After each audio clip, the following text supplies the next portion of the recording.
Shaolin, Wing Chun, Tai Chi, Sanda. We've all heard the names. What about the style that trained Imperial Bodyguards and is still used by modern security forces today? Almost nobody talks about it. Bajiquan is known as a fighter's art, not because of movies or myths, but because of what it was built to do. So here's the question. If this style of Kung Fu is so effective, why is it so unknown? My name is Augustus Rowe. I've spent over 15 years living and training across Asia, testing martial arts in the ring and studying the history behind them. And to answer that question, we need to go back to the origins of Bajiquan, because they are not what most people expect.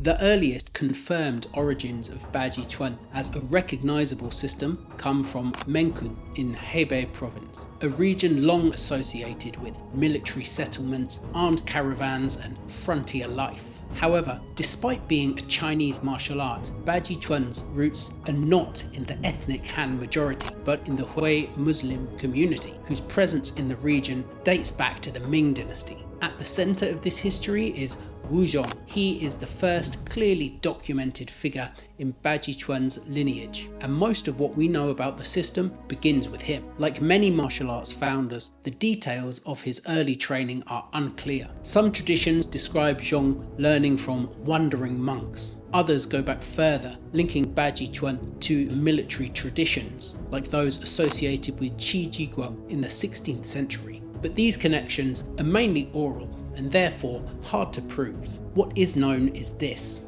However Wu Zhong's training began, he possessed a particular set of skills that would underpin the way this style developed for years to come. Wu Zhong was so renowned for his skill with the spear that he was recruited to teach members of the imperial court. And that matters because Bajiquan is heavily derived from spear-based movement. The mechanics, driving from the ground, rotating through the waist, and releasing power in a single burst, link directly to long weapon training. When this is translated into empty hand fighting, it creates something noticeably different from most martial arts. You get direct entries, linear movement, explosive full body thrusts. These mechanics are relatively simple compared to more elaborate styles, but extremely demanding to execute well. Most strikes happen at very close range, using the elbows, shoulders or hips rather than extended punches. One of the most recognizable examples is the Ma Bu Ding Zhao, the horse stance horizontal elbow. It drives forward through the opponent's guard using the entire body to deliver impact at close range. So when Wu Zhong returned to Mengcun later in life, he is said to have spent decades refining and teaching this method, adapting his spear skills into a structured system that could be passed on. This became known as Bajiquan, usually translated as 8 extremities fist. Earlier, however, it was referred to as Bajiquan or rake fist, a name likely connected to the hand shape where the fingers spread slightly like the prongs of a rake and can be used to tear through an opponent's guard, possibly echoing the act of controlling an opponent's weapon or opening a path for a spear thrust. After Wu Zhong, Bajiquan spread through family and local networks in Mengcun. It remained closely tied to Hui practitioners at first, before gradually expanding into Han communities, forming distinct but related lineages. One of the most significant turning points came later with a fighter whose reputation would define the art. By the late 19th and early 20th century, Bajiquan had become closely associated with one man, Li Shu Wen, known as God Spear Li. His reputation was built on both his technical skill and his mindset. He trained relentlessly, repeating simple movements tens of thousands of times until they became precise and automatic. Stories describe him striking with extreme accuracy, hitting the glowing tip of a burning incense stick with a spear point, or stabbing a fly on the wall without touching the tip to the surface. There are also more extreme accounts, including claims that he took on 3 Japanese martial arts masters and killed 2 of them with just a single strike, earning him the reputation of being a man who didn't know what it felt like to hit someone twice. How embellished these stories are is difficult to verify, but they reflect how Li Shu Wen was remembered: fast, precise, and unforgiving. Li Shu Wen taught widely and became associated with military and combat training, helping to spread the system beyond its original base. His violent reputation, however, also followed him. He was later poisoned in revenge by a relative of a man he killed in a challenge match. Despite his death, Bajiquan did not decline. Li Shu Wen's students carried the system into its most important proving ground.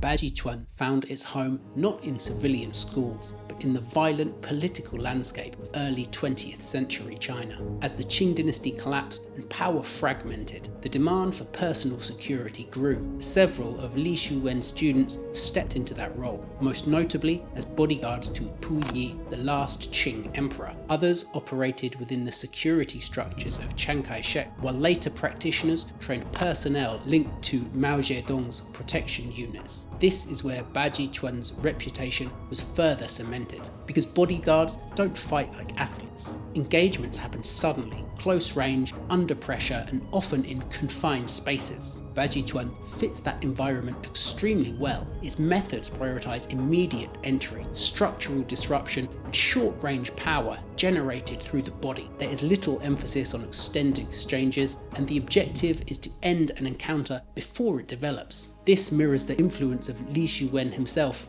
whose approach was built around delivering a single, decisive attack. One key figure in this transition was Liu Yunqiao, a student of Li Shu Wen. After the Chinese Civil War, he relocated to Taiwan with the nationalist forces, and along with others helped carry the art beyond mainland China. Meanwhile, on the mainland, war, political upheaval, and the later Cultural Revolution disrupted not only Bajiquan, but many traditional martial arts systems. Teachers were lost, lineages were disrupted, and what remained was later reshaped and standardized into modern wushu, but Bajiquan, by its nature, never translated as cleanly into that format as other styles. It does, however, appear both directly and indirectly in modern close-range defense methods today.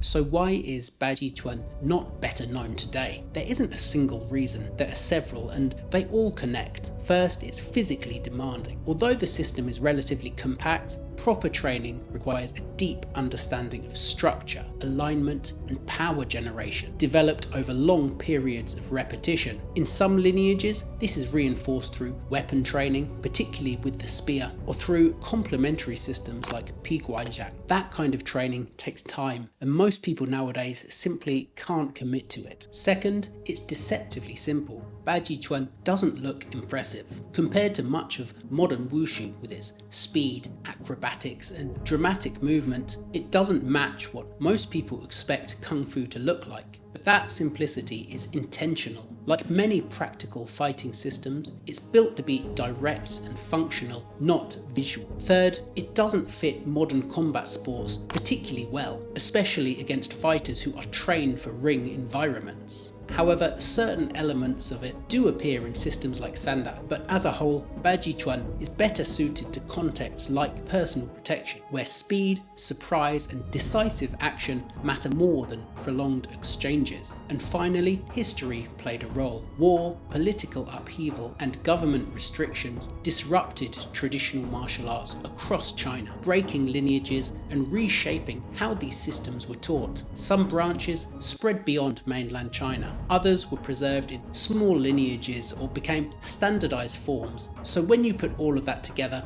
you get something unusual, a system that is too demanding for casual practitioners, too simple to attract widespread attention, too functional to fit modern combat sports, and not easily packaged for mass adoption. Yet despite all of this, Bajiquan remains what it has always been, a fighter's art, and with a bit of luck, it will continue to survive in exactly that role in the future. Let me know what you think. Is there a more practical Chinese martial art for self-defense? If so, which one? Drop your comment down below, or check out this video on Bajiquan. Until next time, train hard, stay safe, thanks for watching.